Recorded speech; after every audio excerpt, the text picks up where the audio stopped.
Is it really difficult to fight the feeling of envy? Automatic ba siya? Is it a lost cause for us to actually find ways not to be envious of other people? How does that affect us, and how will that affect other people? All of these things we will discuss today in our Forward Friday. I am Cheksai. Let's start.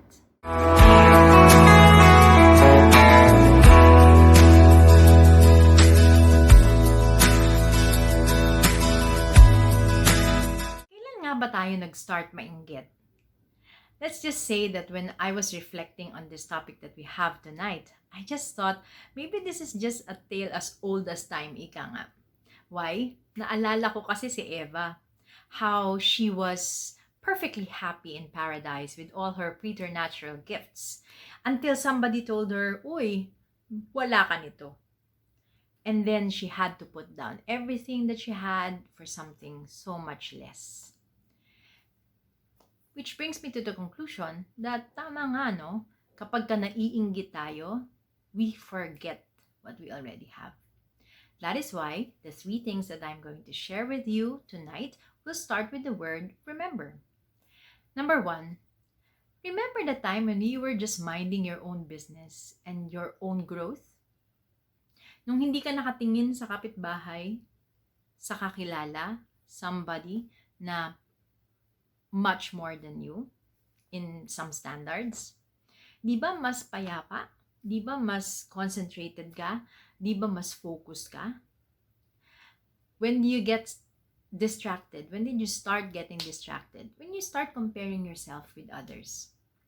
Then that feeling of dissatisfaction creeps in and corrodes that yung gusto mo to actually make yourself better and work on yourself. Instead, you're working towards a direction that other people are taking and you get derailed. That is why, siguro isisingit ko na rin, pakinggan natin minsan kapag naririnig nyo yung sarili nyo na nagsasabi ng, alam mo, buti pa ang kuya mo. Or when you say, alam mo, yung anak ni. Or, alam mo, nakapag-abroad si. Sometimes, these are things that are not important to the person that we are talking to. Worse, not important to a child that we are talking to. And then they start thinking, oo nga no, I'm not good enough. Or someone is much better. I cannot be like that. Instead of thinking, I want to be better. So this is what I'm going to do. So watch your words. Sometimes it corrodes the yung and derails people because they start looking elsewhere or outside instead of looking in what they are working on with themselves. Number 2, let us remember simpler times. Naalala ko kasi, minsan kapag naiinggit ako or nagkakaroon ako ng surge of feeling of inggit or dissatisfaction with what I already have, I try to remind myself, di ba minsan naiinggit ka nga sa mga tao who has less? Naramdaman niyo na rin ba yun? Yung you're perfectly fine, you have so much, and then you remember, may nakita ka, nainggit ka dahil parang kahit they have less, they are more peaceful.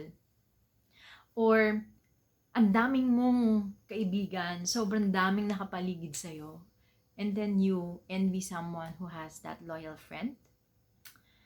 Or sobra kang successful, or you're enjoying so much attention from other people.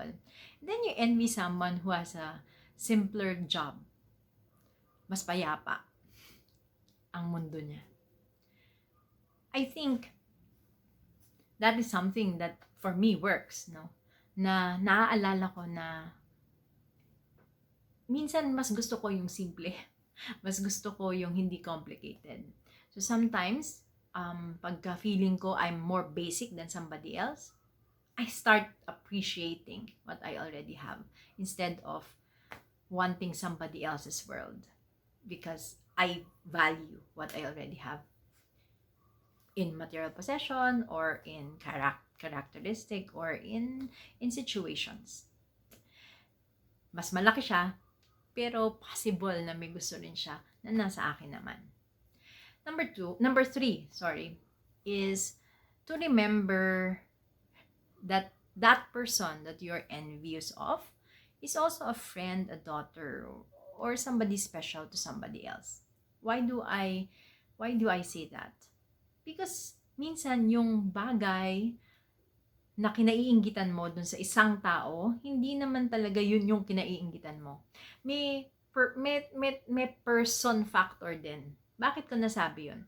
Because if the same characteristic, the same success, the same money, the same material possession, that person that I'm envious of is actually the characteristic, possession, and success of my sister, my brother, my best friends, I would be happy for them, di ba? Bakit hindi ako maging masaya dito sa tao na to?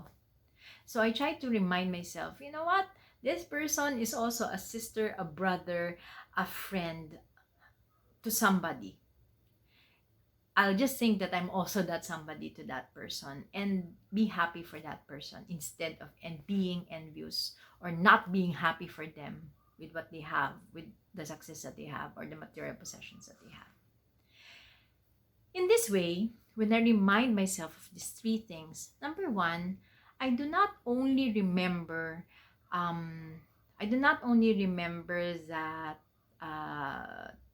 the times that I'm working on just myself. I also remember that I should work towards my growth instead of looking outside. When I remember that I also experience being envious of more basic, lesser things from others, I remember that the value of that thing, of that success, of that material possession, depends on the value that you attach to it. So what I have, I'll attach a value to that and appreciate what I already have in front of me or in my life.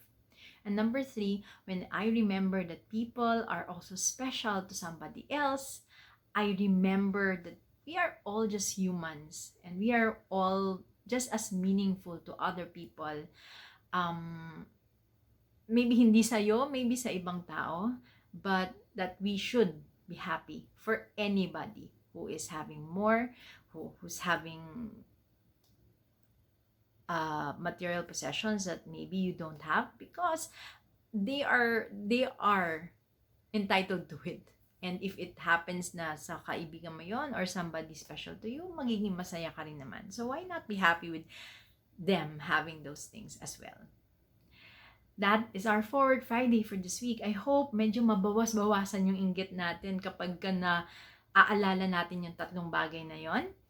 In our quest for joy, there's no room for that corroding envy for somebody else's good. But rather, let's put all that energy back to ourselves and work on our joy and happiness so that we can make the world a little more joyful for others as well. I am Chaksai. Thank you for joining me here in Forward Friday. See you again next week. Bye!